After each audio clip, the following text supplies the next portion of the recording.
Jeff has learned the following addition facts well. All sums of whole numbers that add up to 10 or less.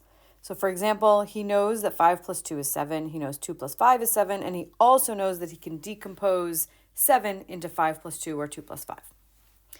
The sum of 10 plus a single digit, and the doubles. So we want to write some equations to show Jeff one way to reason how to determine the sum 8 plus 6, using only the facts that he knows well. We'll identify any properties or methods that we use in the process. So we're going to start with 8 plus 6.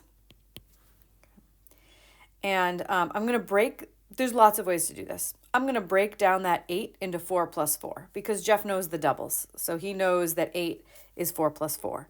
So I'm going to rewrite this as 4 plus 4 plus 6.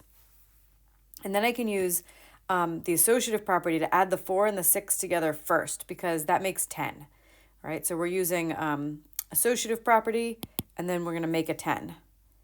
So this is 4 plus 6. So we used to have parentheses around the 4 plus 4 because that came from the 8. And now we're putting it around the 4 plus 6. That is the associative property.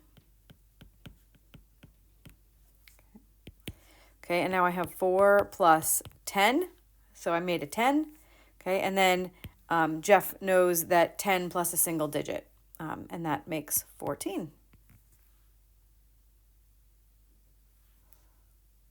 And then let's see, here to here, we could say we did make a 10.